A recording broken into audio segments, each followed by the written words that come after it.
I've talked at length in the show before about how I believe that Biden's cognitive cover-up was one of the largest scandals in American history, but apparently he isn't the only one this year, and this is according to the New York Post. They said an elderly Texas member of Congress who has been seemingly missing from the Capitol for 6 months is now living in a retirement community that specializes in memory care, and even her family acknowledges she has exhibited possible signs of dementia. Longtime Republican Representative Kay Granger, 81, has not cast a vote in Washington, D.C. since July, despite the GOP's super slim majority in the chamber. Republicans, what are you doing? What are you doing? Why was she not replaced? Look at what's been happening right now with the negotiations in Congress, with the government shutdown, with all the people that should be working on this bill that was just passed and frankly could have been made. It was better, but it could have been made a lot better. And you had a Republican who wasn't even there to vote on it. And you have a very, very slim majority. You look at Congress right now. Republicans have not been able to do much in the last 2 years. And there's a reason why. It's because step one is you got to win the election. That's very important, probably the most important. But step two is you actually have to do things. You can't do stuff if your people are in mental health facilities because they have dementia. They can't be there to vote. And they're saying here that that this lady has not voted since July. That is insane. You have super small majorities. And we're going to have that again, probably, in the next term. And the reason why I say probably is because we don't even know exactly what the numbers will be after all of Trump's cabinet picks go in and we have special elections. But as of now, it's very, very tight. I think it's about 220 to 213, something in there in Congress. So you need every single Congress member to be accounted for these votes. The New York Post continued by saying this. State Republican Executive Committee man Rolando Garcia said it was a sad and humiliating way for Granger to end her 30-year political career. Yes, it was. He continues by saying, which included being mayor of Fort Worth. The fact that Kay Granger is unable to leave her nursing home to participate in the most important congressional vote of the year suggests she was already in visible decline when she ran for re-election in 2022.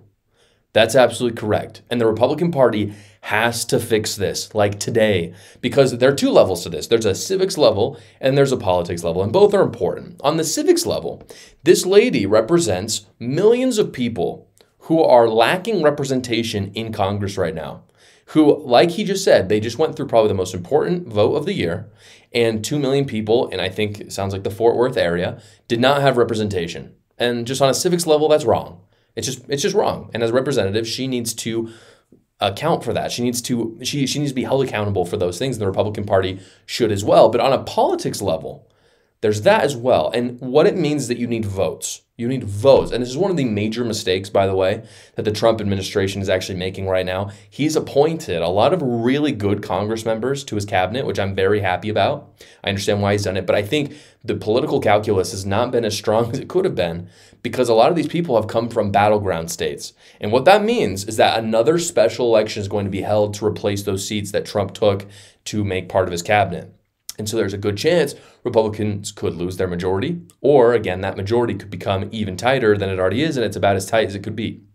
So this is very dangerous. It's very dangerous in terms of politics, but it's also very dangerous in terms of policy because you may have dissenters who don't want to vote with Republicans, even though they are Republicans. We've seen this time and time again in the last few years. It's very frustrating. There are people who don't want to go with Trump's agenda. And when you make your majority even slimmer, whether it's because Trump took people from battleground states to make part of his cabinet, or because they are literally geriatrics in nursing homes, you may have dissenters and you might lose your whole bill. And you might not be able to get done what Trump has promised he will do. So what is the solution to all of this? There's pretty much two things that can be done. The first is politicians themselves can step away. They can take a step back and say, I'm too old. I got to be done. And Mitt Romney, for all the bad things he's done, I'm from Utah. Mitt Romney is my senator, at least for another month.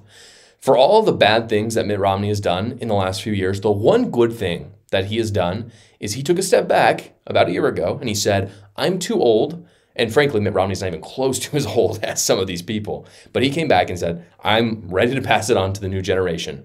And he was absolutely correct. And that's a good thing that he did. However, you can't expect most politicians to do that. They're just not going to do it. The Republican Party just needs to say no to the people who won't do it on their own. They need to go to Mitch McConnell, for instance. They need to say, look, Mitch, we love you.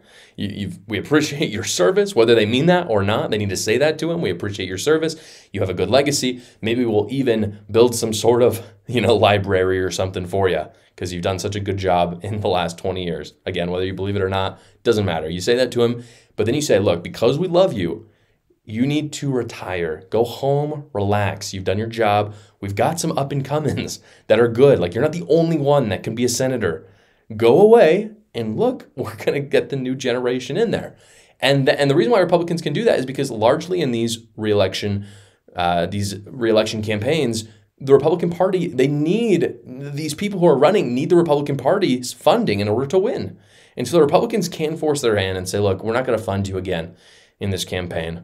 In fact, we're going to fund someone else to primary you. And you don't want to go out that way. If you're a Mitch McConnell, you don't want to go out that way. You don't want to be primaried after years of service. You just want to say, I'm done. I'm passing it to the new generation. And Republicans can force their hand, and they should, because if they don't, we will win elections. We'll have the majority that we want, but we won't even have the voters to do it. Well, guys, it's Christmas time, and so I wanted to give you a final Christmas gift. Men, if you're looking for a gift for yourself, you're going to want to listen up. When it comes to protection, settling for that generic brand that simply says one size fits all, it does not inspire confidence, and it does not indeed fit all. And so you're going to want to check out the sponsor of this show, Caliber, who has 6 sizes to choose from, not just one. They make it very easy to start with a Find Your Size sampler. Right now, they're running a promotion where if you get that Find Your Size sampler, you'll get a gift card towards your next purchase as well. Again, the link is in the description below for all of that. It's discreetly delivered to your door. You will join thousands of customers who are already enjoying Caliber, improving their sexual fitness. Simply go to the link in the description below. Thank you so much for watching, guys. If you haven't already, go down below, like the video, subscribe to my channel, and watch another video.